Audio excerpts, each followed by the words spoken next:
Welcome back, everyone. Thank you all for tuning into another video. This is episode 361. Yep, it's 361. Hope everyone's doing well.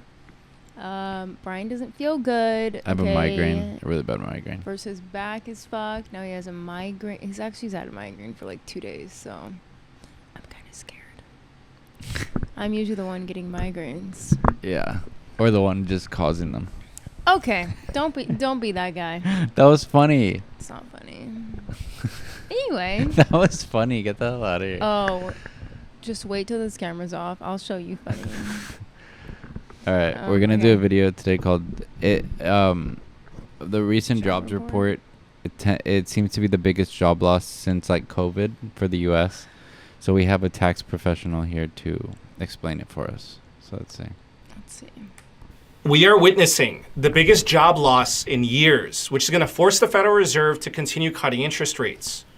The official jobs report by the government was supposed to be released on Friday, October 3rd. However, because the politicians could not agree on a government funding bill on time, the federal government has shut down. Yeah.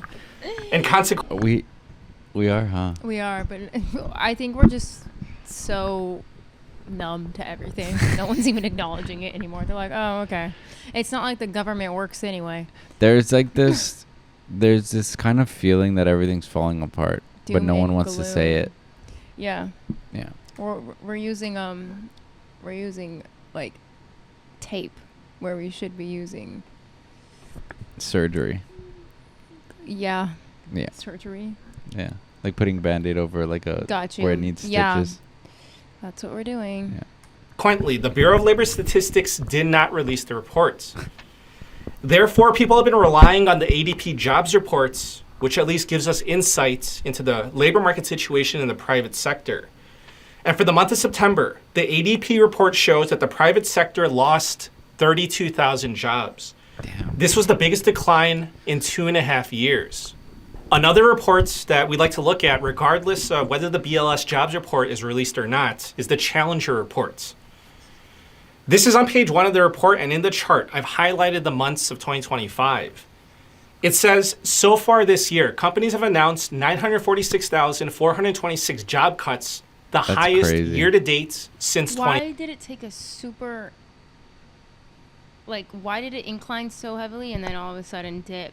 I don't know. That was just in February, March. Wasn't that when they were talking about the tariffs and shit? That's also when they had the Doge would like to fire all the government employees. Yeah, but what was the spike in firing new jobs? No, look from here job to here. cut. So that's how many jobs were cut. Going up is not cutting. Yeah, right? Or is it? It is. Challenger announced job cuts, so that's how many job cuts are. I know it is kind of weird. You should go down, right? But whatever. Yeah. Yeah, I was reading it as job opportunities. Oops. Yeah.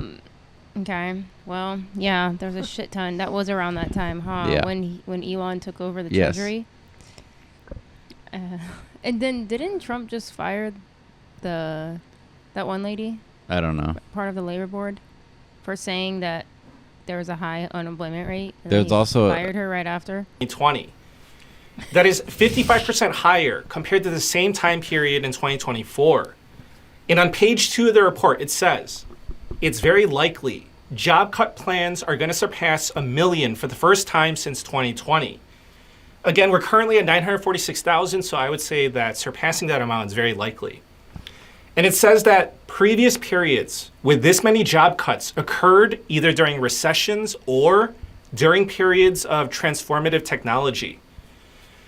So for here, of course they're referring to AI, but I'm going to show you that AI is not responsible for this weakening labor market.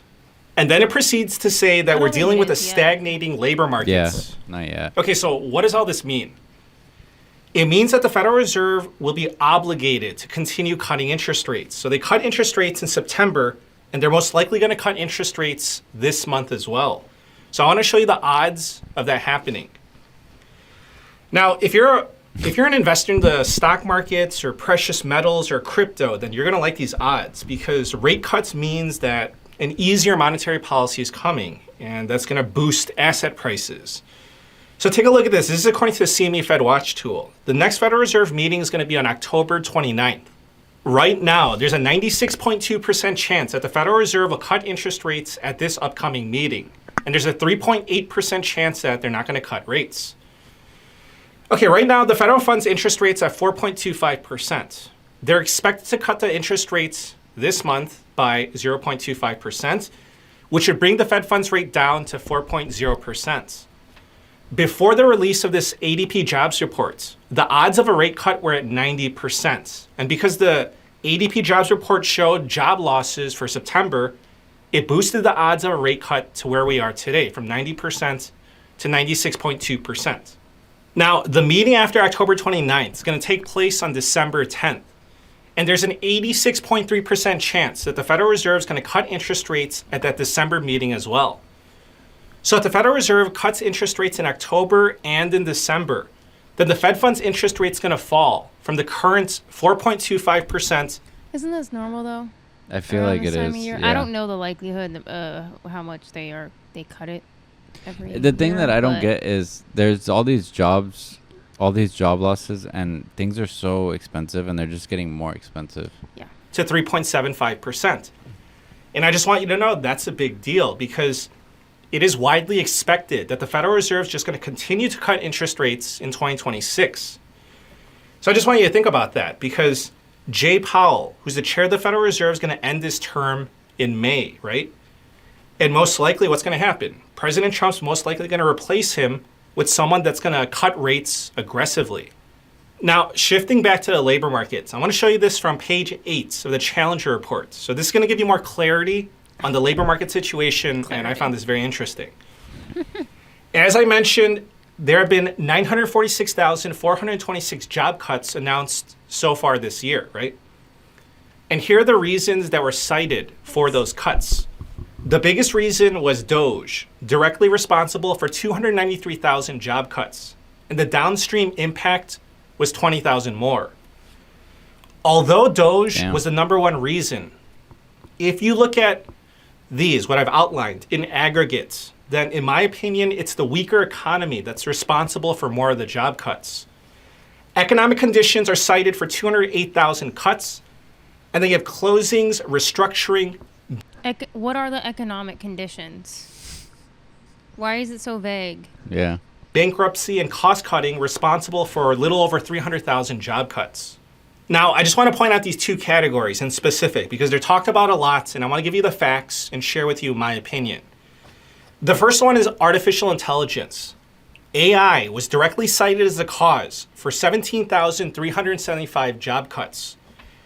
So honestly, if you compare the numbers, AI has not been responsible for that many job cuts, relatively speaking. However, I'm going to say this, again, this is just my opinion. A lot of people are debating whether AI is going to eliminate a massive quantity of jobs in the future.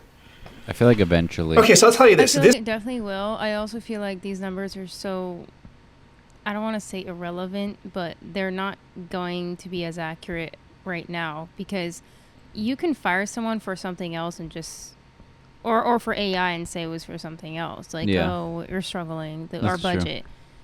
And technically, it could be because of the budget, but maybe never mind. I don't think they're going to blame AI, is what I'm saying, for a lot of people that will be replaced by AI.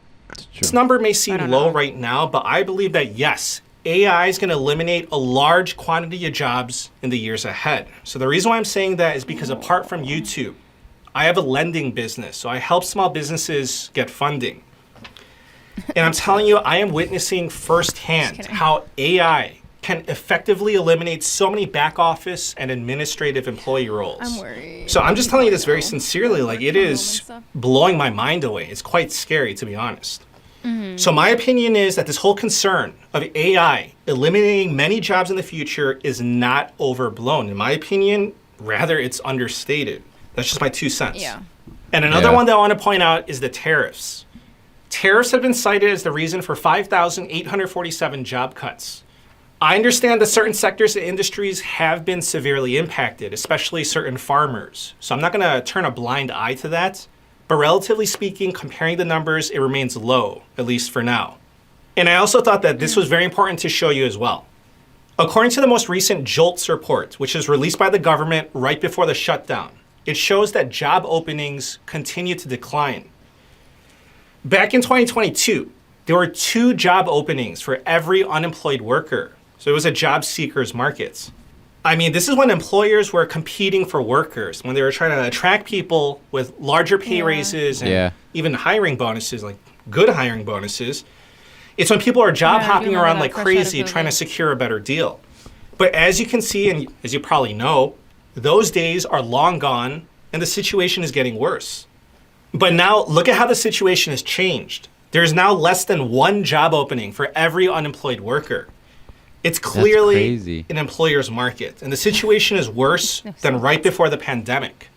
Now, I want to help you understand and interpret the situation better. 1 to 1.5 is considered a normal and balanced labor market. For the past 25 years, we've actually been below that range for a while. Because, I mean, think about what happened. We had the dot-com bubble that burst, and then the labor market was recovering, and then bam, the GFC happened with the housing market crash, and then we're recovering from that and getting back up there to normal, and then the pandemic happened. That took forever. So to 1 recover. to 1.5 is considered normal. Above 1.5 is considered a tight labor market where it's hard to get workers. And then when you're below 1, that's considered to have a lot of slack in a recessionary environment. And as you can see, we are now below 1, and take a look at the chart. We're trending downward. And this is why the Federal Reserve is cutting interest rates. Essentially, it seems like we're heading that way. I feel like we never know, well, not us, but like they never acknowledge we are until they don't want to, because then, looking at this, and they're trying to revive the economy. They're trying to revive the labor market with an easier monetary policy. And this is the last one that I want to show you. Because we have a slowing labor market, fewer people are quitting. You know, many people are staying put because there's less job security and there's fewer opportunities, as you saw in the decreasing amount of job openings. But listen, none of this, I mean, everything I've been saying, none of this should be a shocker to anyone. However, now you see the data and you better understand how bad the situation is. Okay, when the government reopens and they release their official jobs report, I'm going to cover that. I'll share that with you. Until then, please subscribe. Thank you for the support. And I wish you a very nice day. Take care. Well, damn, I remember looking back at gold like years ago, and it was only like 1,000 something an ounce. Now it's like 4,000 an ounce. Damn, it's crazy. Okay, well, if regular employees don't get paid during the shutdown, then all okay, yeah, people have been saying that for years. Yeah, I mean, I'm not shocked. I feel like we keep hearing the same thing over and over, though. Agreed. And then we're also being told that we're not in a recession at the same time. Yeah. They're like, I don't know. Everything is inflating drastically. It really is. Yeah, and usually I feel like you don't really notice it until hindsight. I can feel it in real time. Everything is going up. It's going way up. Prices of everything, yeah. Every single thing. Things you would not expect. Yeah. I don't know. Let us know wherever you're at if things are similar or if you're feeling similar pressures with like prices of things. But I mean, yeah, I don't know how it is in other that's parts what I'm of the saying. world. All right, well, Brian's going to go relax. So thank you for watching, and subscribe. Feel free to subscribe and because our the job vlog market channel. is so bad. And our vlog channel. Yeah. Love you.